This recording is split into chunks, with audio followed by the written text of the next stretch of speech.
इस वक्त मौजूद हैं नजफगढ़ के श्याम विहार इलाके में।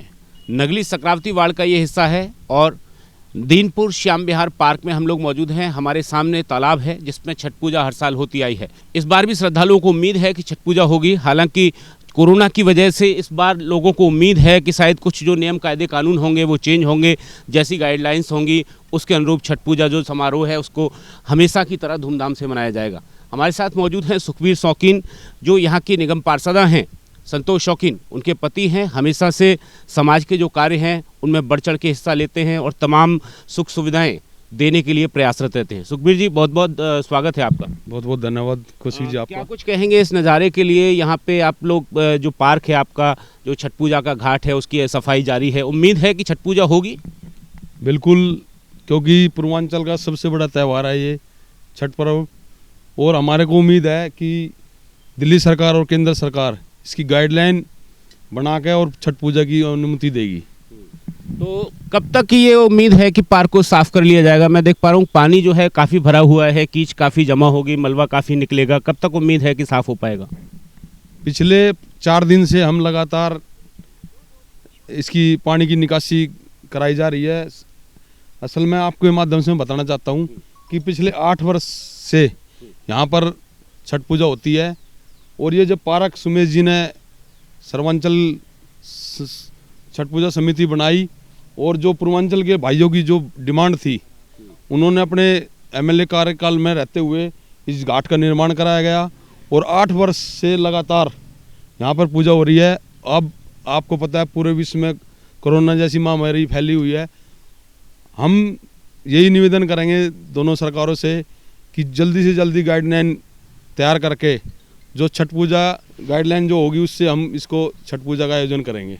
बिल्कुल, लोगों को जो उम्मीद है वो यही है कि दिल्ली सरकार और केंद्र सरकार कोई ना कोई रास्ता ऐसा निकालेंगी ताकि आस्था के इस पर्व को पूर्व की भांति धूमधाम से मनाया जा सके। हालांकि कोरोना की वजह से कुछ दिक्कतें इसमें हैं, चूँकि इस बार जो नियमावली होंगी उनमें काफ़ी कड़ाई होगी। लोगों को जो शारीरिक दूरी है उसका पालन करना होगा, मास्क लगाने होंगे, और एक घाट पे चूँकि कई यात्री नहाएंगे इस वजह से शायद जो नियम हैं वो चेंज होंगे और पूर्व की भांति जो है दुर्गा पूजा हो पाएगी।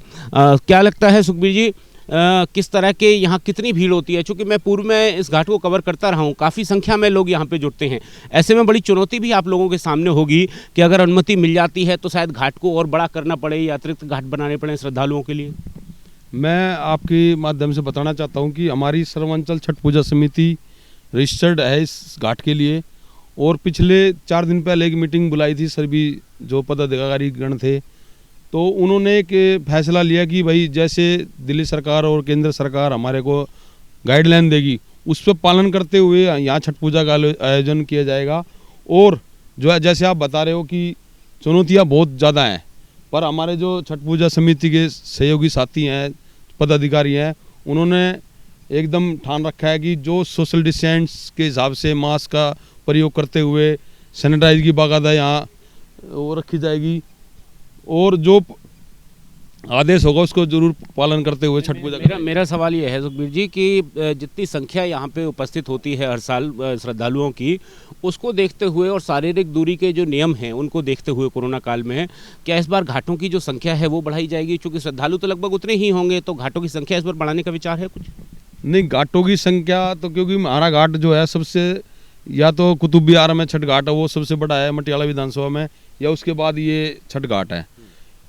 अभी जब समिति की मीटिंग हुई थी तो इन्होंने लोगों ने अपनी राय दी थी कि जो पिंडियाँ होती है ना जो, उसको पूरे पार्क में बनाई जाए और उस हिसाब से सोशल डिस्टेंस के हिसाब से पिंडियाँ बनाई जाए और उस पर आदमी अपनी छठ पूजा कर सके। और मेरे हिसाब से मटियाला विधानसभा में अगर सबसे ज़्यादा छठ श्रद्धालु आते हैं तो इस पार्क में आते हैं, क्योंकि यहाँ जो सुविधा हमारी सर्वांचल छठ पूजा समिति के माध्यम से होती है वो वाकई में आप तो हर साल आपका हम धन्यवाद भी करते हैं कि हर साल आप कवर करते हो हमारे को, और जो यहाँ सुविधा मिलती है वो वाकई में ही देखने के काबिल है। चलिए, कुछ और लोग मौजूद हैं छठ पूजा समिति से जुड़े हुए, उनसे एक बार बात करेंगे। आप लोगों में से आप बताएं थोड़ा, कितनी उम्मीदें हैं कि इस बार छठ पूजा होगी और नियम कायदे कानून चूँकि कोरोना की वजह से कुछ चेंज होंगे इस बार, तो क्या कुछ अपेक्षाएँ हैं दिल्ली सरकार से और केंद्र सरकार से? हमें पूरी अपेक्षा है जी कि केंद्र सरकार और दिल्ली सरकार यहाँ के लिए जो है परमिशन देंगे और हम मास्क लगा के और सारी उसका वो करके जो है हम वो प्रयोग करेंगे।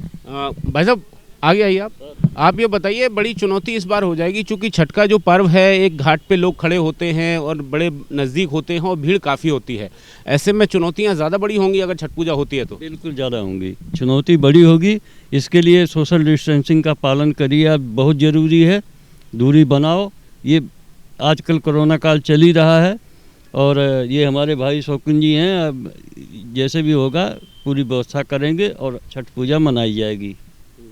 छठ चूँकि प्रकृति का पर्व है, ऐसे में क्या लगता है कि प्रकृति की पूजा आप लोग करेंगे, सूर्य की पूजा करेंगे छठ पूजा के जरिए, तो कहीं ना कहीं उम्मीद है कि भगवान कोरोना को भी विदा कर दें? हाँ, कोरोना को तो विदा करना ही है। माने आपको उम्मीद है कि भगवान सूर्य नारायण कृपा करेंगे, कोरोना की विदाई होगी? हर हालत में होगा। चलिए, छठ पूजा समिति के तमाम सदस्य बताते हुए किस तरह से छठ पूजा होगी, क्या कुछ आशा, क्या कुछ अपेक्षा, कब तक काम पूरा होगा? काम तो जी हम 1 हफ्ता में यहाँ का पूरा कर लेंगे, थोड़ा टाइम लगेगा सूखने के लिए, और जो भी गवर्नमेंट की गाइडलाइन आएगी उनके अनुसार हम फॉलो करेंगे और छठ पूजा करने की हमारी पूरी तैयारी है। जैसे भी गाइडलाइन आएगी उसको हम फॉलो करेंगे, छठ पूजा करेंगे। सर्वांचल छठ पूजा समिति श्याम विहार का ये वादा है और ये अपेक्षा है दिल्ली और केंद्र सरकार से कि छठ पूजा का जो कार्य है वो पूरा हो पाएगा और सरकार जो है समय रहते अनुमति देगी ताकि जो छठ के व्रती हैं वो अपना व्रत कर सकें और सूर्य की आराधना का यह पर्व हर साल की भांति इस बार भी धूमधाम से मनाया जा सके। सहयोगी विजय त्यागी के साथ मैं अनंत कौशिक।